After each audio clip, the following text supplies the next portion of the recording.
안녕하세요. 토요미스테리 디바제시카입니다. 2008년 당시 중국에서는 200년 만에 최악이라고 할 정도의 가뭄이 찾아왔습니다.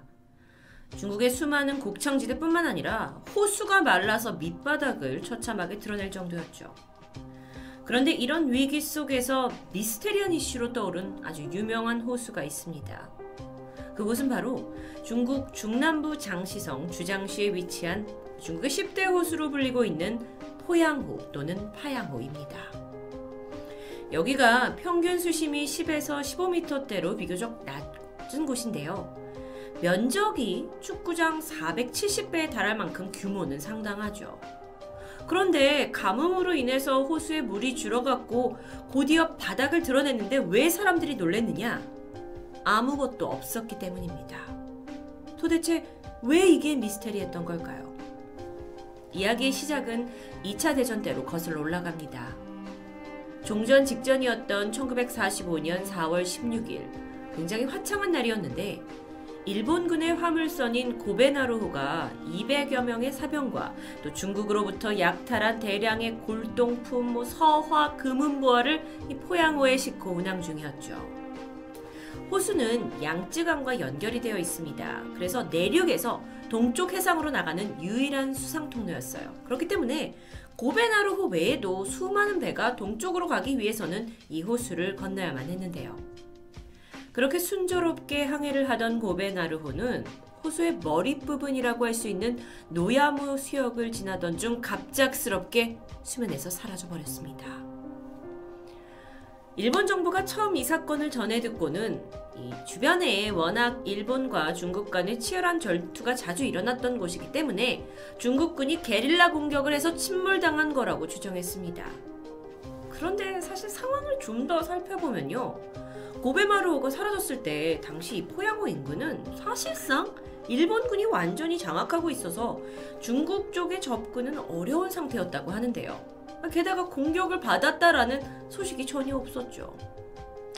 어쨌든 주장시에 주둔해 있던 일본 해군 부대가 일단 20명 정도의 조사단 잠수팀을 파견했고요. 배를 가져와라, 인양하라고 명령합니다.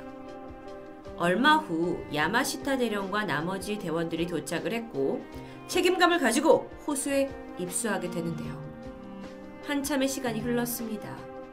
산소를 다시 제공받기 위해 그들은 일정 시간이 되면 물 위로 올라와야 해요. 하지만 이상하게도 호수 표면은 잠잠하기만 합니다. 분명 무슨 일이 생긴 게 분명하다면서 좀 조급해진 상황 속에서 마침 야마시타 대령이 떠올랐습니다. 그런데 이 사람이 반쯤 넋이 나가 있는 상태예요. 안색도 창백하고요. 그래서 밖에서는 무슨 일이 있었냐고 물었죠. 야마시타 대령이 아주 떨리는 목소리로 몇 마디 읊조렸습니다. 검은 안개, 검은 안개. 당시에는 이 말 외에 제대로 된 설명을 하지 못했는데요. 이후 안타깝게도 대령 외에 나머지 잠수부들은 물 밖으로 살아 돌아올 수 없었습니다. 대체 호수 밑에서 어떤 일이 있었던 걸까요?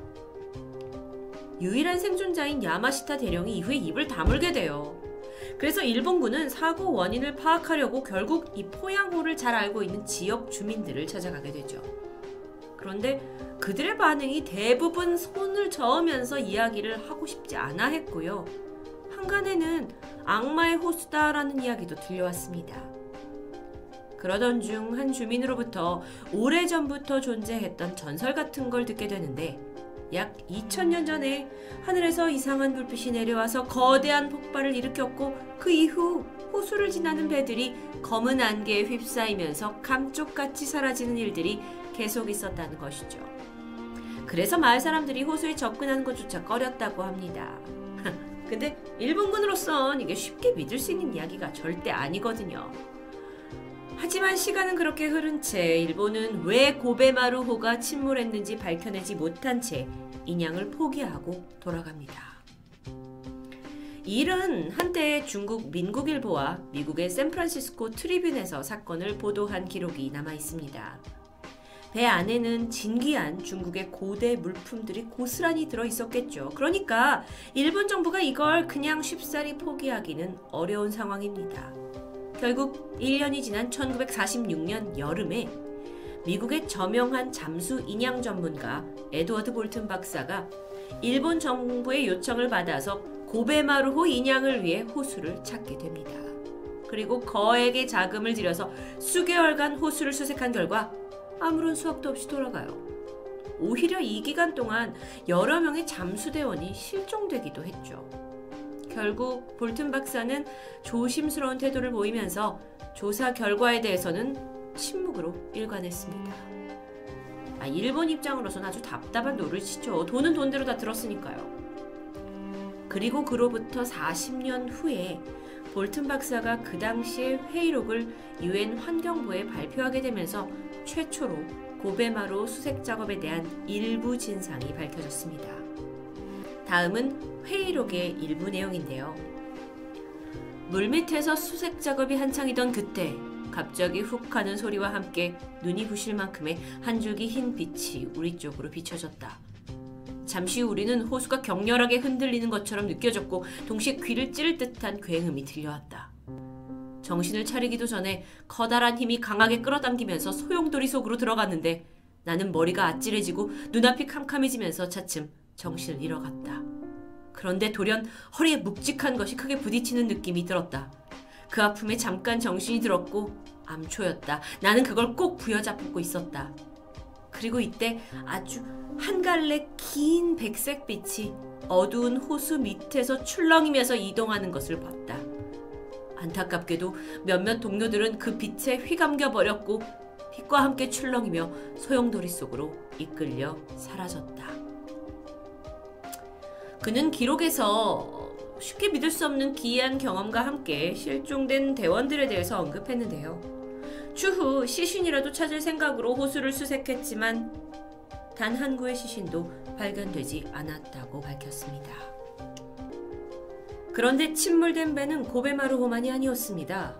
지난 1960년대 초에서 1980년대 말까지 거의 30년 동안 약 200여 척의 배가 이곳에서 침몰을 했고요.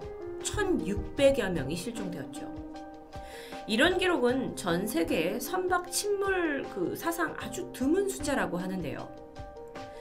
중국 장시성 주장시 해사부서의 기록에 따르면 1985년 8월 3일 하루에만 무려 13척의 선박이 이곳에서 연이어 실종된 기록이 남아있다고 합니다.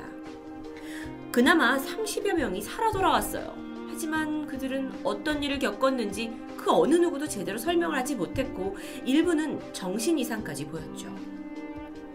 연속적인 침몰, 그런데 생존자들은 그걸 침묵해버리면서 결국 이 포양호의 노야모 수역은 미국의 버뮤다 삼각지대와 비교되면서 중국의 버뮤다 삼각지대라고 불리기도 합니다. 중국 정부가 가만히 있을 수 없었겠죠. 그래서 본격적인 조사를 명령해요. 1985년 초 과학연구팀이 노야모 부근에 3개의 기상관찰소를 만들어서 우선 이 침몰에 지대한 영향을 줄 수 있는 날씨에 대해서 1년간 조사를 진행합니다. 사실 포양호에서 침몰되거나 실종된 선박사고는 이 호수 상류에 위치한 노야모 수역에서 집중적으로 발생해왔습니다. 사진을 보시면 이곳은 전체적으로 조롱박 모양으로 이 포양호의 북측, 이 조롱박 목 부분이 해당합니다. 이 수역의 총 길이가 24km예요. 강폭이 가장 넓은 곳이 15km, 좁은 곳이 3km입니다. 그런데 이 가장 좁은 폭을 가진 지점에서 특히나 사고가 자주 발생했는데요. 자, 그렇다면 폭이 좁아지니까 물살이 초속이 아주 빨라지기 때문에 사고가 더 자주 일어났을 수 있다라고 가정할 수 있습니다. 게다가 노야모는 포양호에서 유일하게 초속 13m의 강한 바람이 부는 곳이고요. 최대 풍속도 초속 51m에 달할 정도로 물살도 빨라 바람도 강해. 그러니까 파도와 소용돌이가 일어나고 선박이 뒤집히는 사고가 발생했다라고 전문가는 주장하죠. 자연적인 현상 때문이구나. 이제는 미스테리가 풀리는 듯 했습니다. 그런데 또 다른 주장도 있었죠. 중국 과학원의 남경지리연구소 우직루 박사는 선박이 실종되는 이유가 물의 밀도 때문이라고 주장합니다. 특히나 그는 그 전설 속에서 이야기하는 검은 안개를 그 증거로 제시했는데 검은 안개가 사실은 이 지하에 형성된 틈으로, 그러니까 호수 바닥에 지하에 형성된 틈으로 마그마와 가스가 새어나오면서 만들어진 기포가 수면으로 올라오면서 만들어진 거다. 과거에 이 검은 연기를 목격한 사람들이 안개로 착각한 거면서 그러면서 전설로 만들어진 것뿐이다 라고 설명했습니다. 자, 만약에 그의 주장이 맞다면 뜨거운 마그마와 가스가 이 틈으로 인해서 올라와요. 그래서 아래쪽 물이 데워지겠죠? 그러면은 위에 있는 이 저기와 물과 밀도 차이가 생기면서 급격한 대류 현상이 발생될 겁니다.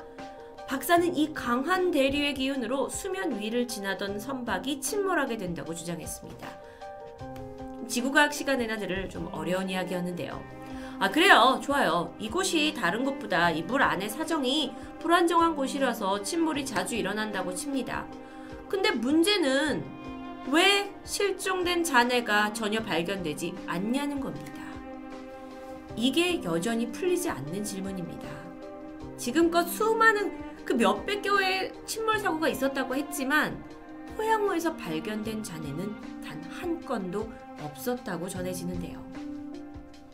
또 다른 가설도 있습니다. 이 같은 지질연구소의 징상 박사는 잔해가 없는 이유는 그게 다 호수 밑으로 사라졌기 때문이다. 노야모 수역 일대가 석회암 지대인데 그러다 보니까 바위에 칼슘 성분이 많아서 물에 쉽게 녹겠죠? 이 때문에 호수 밑에는 많은 동굴과 틈이 형성됐고 그래서 불안한 대류까지 있다 보니까 막 잔해가 이렇게 물로 섞이면서 이게 이 틈으로 빨려 들어가서 수면에 떠오르지 않는 거다라고 설명합니다. 아, 그렇다면 말이 되죠. 호수 밑에 그렇게 틈이 있어가지고 이렇게 대류가 불안하니까 그럴 수 있겠다. 합리적으로 이해가 되는 듯 했습니다. 이렇게 른징상 박사의 주장이 펼쳐진 이후 얼마 후인 2008년에 지독한 가뭄이 중국을 덮쳤고 포양호는 점점 물이 줄어들기 시작했죠. 위기의 상황이었지만 한편으로는 호수 밑에 숨겨져 있는 수많은 잔해를 볼 수 있을 거라 기대했습니다. 하지만 호수가 바닥을 드러냈을 때 밑에는 잔해도 없었고 동굴이나 틈도 전혀 보이지 않았습니다. 아니, 그렇다면 수십 년간 이곳에서 침몰했던 그리고 사라졌던 선박과 사람들은 어디로 사라진 걸까요? 시간이 지나서 뭐 그럴 수 있다지만 선박의 잔해는 분명 남아있어야 앞뒤가 맞는 거 아닐까요? 혹시 우리가 과학적으로 뭔가 놓친 게 있는 건 아닐까요? 아니면 정말 그 물보라의 소용돌이 속에 빨려 들어간 그들은 혹여 다른 차원으로 이동한 걸까요? 지난 2013년 노야모 수역을 포함한 포양호 일대에 대한 연구적인 세미나가 진행되고 있습니다. 그리고 여전히 이 미스테리를 밝히고 싶은 중국 학자들은 조사를 계속하고 있죠. 책임자에 따르면 노야모 수역이 조류도 이렇게 복잡하고 기후까지 상당히 어려운 지역이기 때문에 단번에 그 의문이 풀리기는 힘들 거다라고 말합니다. 하지만 그들은 여전히 자그마한 단서라도 찾길 기대하고 있죠. 중국의 버뮤다 삼각지대로 불리는 포양호 노야모 수역. 우리는 언제쯤 그 진실을 알 수 있을까요?